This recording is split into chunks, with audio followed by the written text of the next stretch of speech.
Our next guest, a pharmacy owner since 1999, currently the National Counsellor of the Pharmacy Guild of Australia, focused on the implementation of pharmacists' expanded scope in WA, ensuring new graduates are equipped with the skills to practice in this new paradigm. Very lucky to have Natalie Willis. Hello.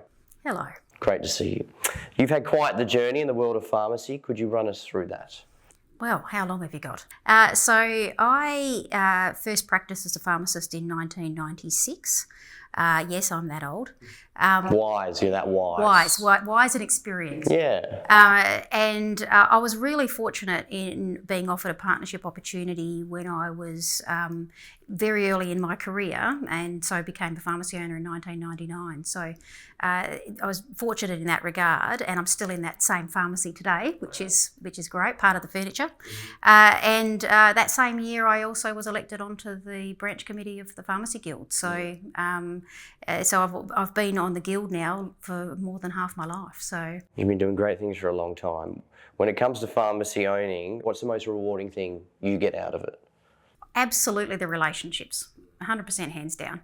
I think I'm up to the grandkids of starting to come through of the same family. So I've known, and that level of trust that you build by building those relationships, you just can't buy that. And I've lost track of the number of times that someone will have a problem and come to me on their way to the doctors going, I've got this issue, I've got an appointment with my GP, but I just want your opinion first because I trust what you have to say. So that is absolutely the most rewarding thing, is just that level of trust and that relationship. And having people come back and tell you that advice that you gave has worked really well for them and made a difference in their life. Multi-generational trust is what you have. 3 generational trusts, so well done there.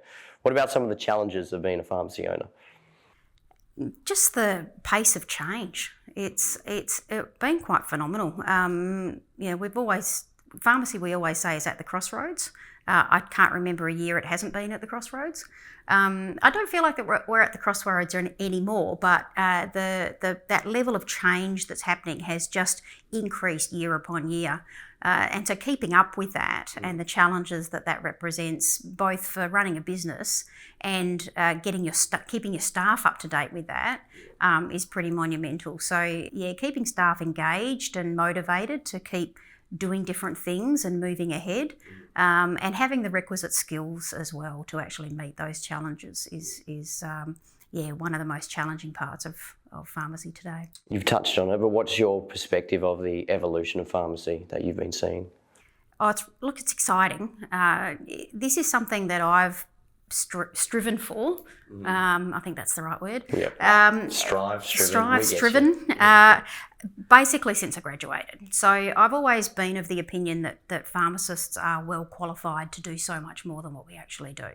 And being able to actually be part of someone's health journey and manage their chronic health is a privilege.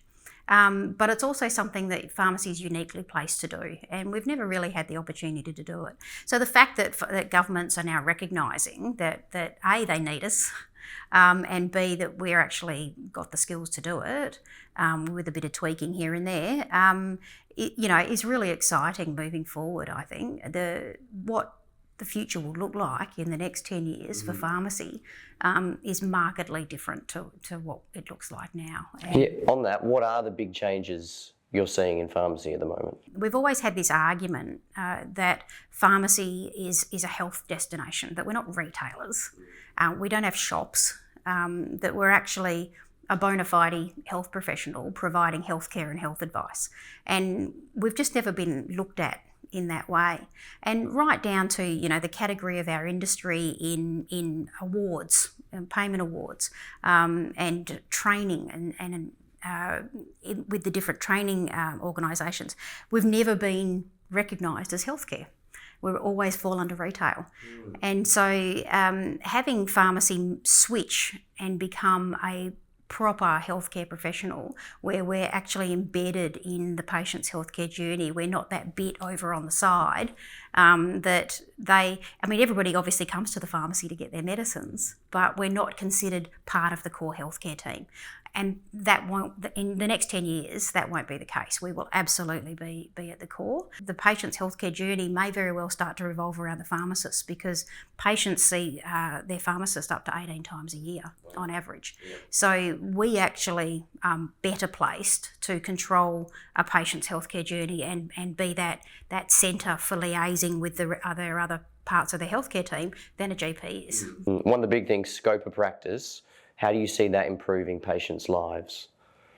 So by becoming embedded in a patient's healthcare journey and having touch points with them at regular intervals, we do that now with prescriptions, but we're going deeper. Yeah. We're now going to be actually monitoring and suggesting changes that are actually going to improve their healthcare outcomes.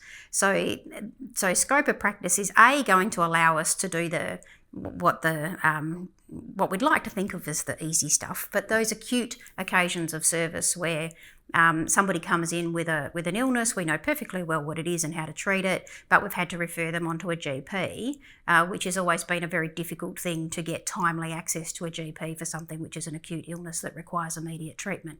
So we're going to be able to treat those things, which is going to be much better for patients. How much more convenient? Absolutely. And things are going to be treated in a more timely manner. But in terms of chronic disease, there's a real emerging body of evidence now that shows that when you actually get a pharmacist involved in chronic disease and how that is managed going forward, that you get much better control of that illness and much better health outcomes and quality of life. So I think it has the potential to actually make a massive difference to healthcare in Australia. Absolutely.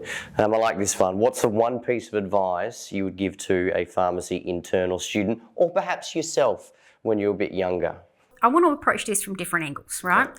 So the one of the main reasons that I am where I am, and I don't quite know how I got here, but if I had to put it down to one thing, I think it was just I lost the ability somewhere along the line to say no. But it did allow me to experience lots of different things and take advantage of a lot of different opportunities. One of the main things I want students to know is get a job in community pharmacy as early as you can.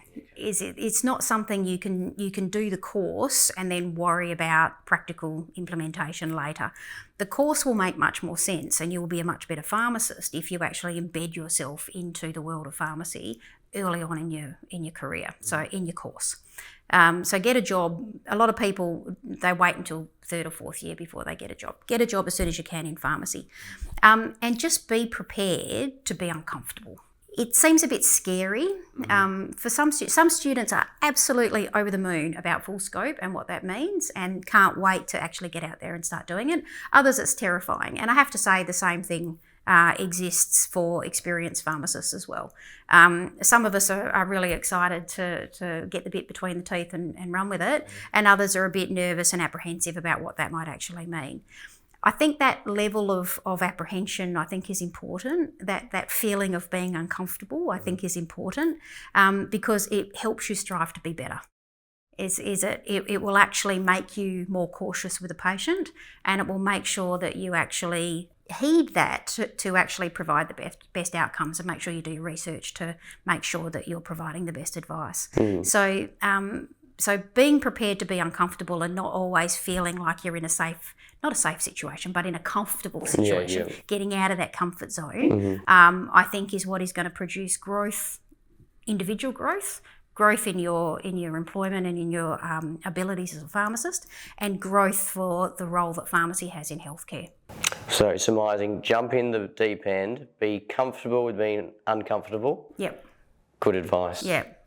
And say yes. And say yes, no no's, just yes. Yep. Natalie, an absolute pleasure. Thank you very much. Thank you.